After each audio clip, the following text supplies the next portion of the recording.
31 de agosto del Evangelio según San Lucas. En aquel tiempo fue Jesús a Nazaret, donde se había criado. Entró en la sinagoga, como era su costumbre los sábados, y se puso en pie para hacer la lectura. Le entregaron el libro del profeta Isaías, y desenrollándolo encontró el pasaje donde estaba escrito: El Espíritu del Señor está sobre mí, porque Él me ha ungido, me ha enviado para dar la buena noticia a los pobres, para anunciar a los cautivos la libertad y a los ciegos la vista, para dar libertad a los oprimidos, para anunciar el año de gracia del Señor. Y enrollando el libro, lo devolvió al que le ayudaba y se sentó. Toda la sinagoga tenía los ojos fijos en él, y él se puso a decirles: Hoy se cumple esta escritura que acabáis de oír. Y todos le expresaban su aprobación, y se admiraban de las palabras de gracia que salían de sus labios, y decían: ¿No es este el hijo de José? Y Jesús les dijo: Sin duda me recitaréis aquel refrán: Médico, cúrate a ti mismo, haz también aquí en tu tierra lo que hemos oído que has hecho en Cafarnaún. Y añadió: Os aseguro que ningún profeta es bien mirado en su tierra. Os garantizo que en Israel había muchas viudas en tiempos de Elías, cuando estuvo cerrado el cielo 3 años y 6 meses, y hubo una gran hambre en todo el país. Sin embargo, a ninguna de ellas fue enviado Elías, más que a una viuda de Sarepta, en el territorio de Sidón.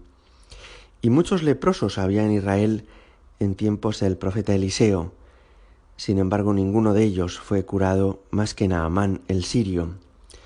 Al oír esto, todos en la sinagoga se pusieron furiosos, y levantándose, lo empujaron fuera del pueblo hasta un barranco del monte en donde se alzaba su pueblo, con intención de despeñarlo. Pero Jesús se abrió paso entre ellos y se alejaba. Palabra del Señor. Mirad, no es lo mismo ser sencillo de corazón que ser mezquino. No es lo mismo ser humilde que ser mediocre. Y en este Evangelio me parece que lo vemos claramente. Nos cuenta hoy la palabra de Dios que Jesús se puso en la sinagoga de su pueblo de Nazaret a leer la palabra de Dios y a explicarla. Esto es algo que hacían todas las personas religiosas, cultas, judías. Es decir, al templo de Jerusalén iban alguna vez al año a ofrecer sacrificios, pero en realidad su religiosidad la vivían cotidianamente cada uno en su pueblo, en su ciudad, donde había una sinagoga. No propiamente un templo, sino una sinagoga. Y una sinagoga era un local religioso donde iban los sábados, donde se guardaban los rollos en papiro de la palabra de Dios, y entonces cada sábado una persona tomaba el rollo de la lectura que tocaba, lo extendía, leía lo que había dicho la palabra de Dios y lo explicaba brevemente. Y con esa enseñanza de la palabra de Dios, pues se nutrían interiormente para toda la semana, ¿no? Jesús seguramente había ido a esta sinagoga de Nazaret muchísimas veces con José desde pequeño, y habría participado de esa lectura de la palabra de Dios. Y en esta ocasión es él quien lee y quien explica la palabra de Dios, porque ya tiene una edad suficiente, porque ya sabe leer y porque al mismo tiempo tiene una formación religiosa que le permite, pues, explicarle la palabra de Dios a los demás, ¿no? Es muy bonita la escena porque en ese local están esa mañana sus vecinos, los amigos de su infancia, seguramente también algunos parientes, ¿no? Y entonces Jesús, de una forma muy, muy bonita, ordenadamente, toma ese rollo, lo extiende, lo lee, proclama la palabra de Dios y después se lo explica. ¿Y cómo se lo explica? Diciendo: hoy se cumple esta palabra que acabáis de escuchar. Es decir, él entiende, y así se lo da a entender a los demás, que todo lo que se había anunciado en los profetas y en particular en Isaías sobre el Mesías se cumple en él. Que cuando Isaías había dicho que ocurriría que el Mesías diría: El Espíritu del Señor está sobre mí, Él me ha ungido, me ha enviado para dar la buena noticia a los pobres, para anunciar a los cautivos la libertad y a los ciegos la vista, pues estaba anunciando la llegada de Jesucristo. Y Jesús, con sencillez y con humildad, les dice: mirad, esto se cumple hoy y se cumple aquí. Para él debió ser un momento muy importante, porque hasta entonces había pasado desapercibido, inadvertido en Nazaret, y sin embargo ese día les confiesa, les reconoce que su vecino, con el que han vivido toda la vida, pues resulta que es el Mesías de Dios, el Salvador, ¿no? Pero les añade después: sin duda me diréis, bueno, pues empieza repartiendo dones y regalos aquí, en tu pueblo, con tu gente. Que en el fondo es como decirle a Jesús: ¿qué hay de lo mío? Vale, está muy bien que tú seas el Mesías. ¿En qué vamos a ganar tus vecinos? ¿Qué nos va a tocar a quienes te conocemos desde hace años? Empieza a repartir. Eso ya no es sencillez, es mezquindad.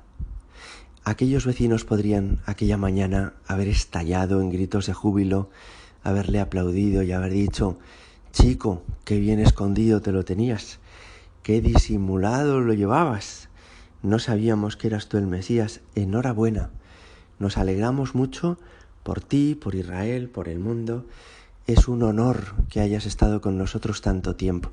Eso hubiera sido lo normal, haberse alegrado de que Jesucristo es el Mesías de Dios, ¿no? Pero aquellos nazarenos no eran simplemente gente sencilla, humilde, sino que eran gente mezquina. Y lo primero en lo que piensan es: perfecto, este es el Mesías, pues que empiece a repartir aquí.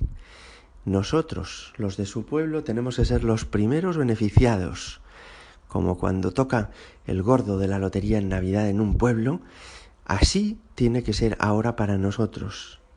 Y por eso se indignan cuando Jesús les dice que no va a dedicarse primordialmente a Nazaret, que Dios tiene planes mucho más grandes, que tiene que llegar a otros muchos sitios, y les pone el ejemplo de la viuda de Sarepta y otros ejemplos del Antiguo Testamento para ayudarles a entender que Jesús tiene un horizonte infinitamente más amplio que esas miras tan estrechas que muestran sus vecinos de Nazaret. ¿Y qué sucede entonces? Que se indignan, están enfadadísimos y hasta le quieren despeñar, pero qué brutos. Se lo llevan a un barranco para ver si lo tiran por el barranco, si lo arrojan. En el fondo le quieren castigar porque no ha sido como ellos esperaban que fuera el Mesías, ¿no? Hoy le pedimos al Señor: Señor, haznos sencillos y humildes como esta gente de muchos lugares, pues que con humildad agradece los dones de Dios y no tiene grandes pretensiones. Pero ser sencillos y humildes no significa ser brutos. Ser sencillos y humildes no quiere decir ser mezquinos, ¿no? Haznos, Señor, personas con grandes horizontes, que tengamos la ilusión de la salvación del mundo entero, que no estemos pensando solamente en lo que a mí me conviene o le interesa a mi familia, sino que pensemos en el bien del mundo y en la gloria de Dios. Hoy le pedimos al Señor: haznos sencillos, pero no mezquinos. Haznos personas muy profundas, muy humildes, y que tengan, como tú, el deseo de la salvación del mundo. Gloria al Padre, al Hijo y al Espíritu Santo, como era en el principio, ahora y siempre, y por los siglos de los siglos. Amén.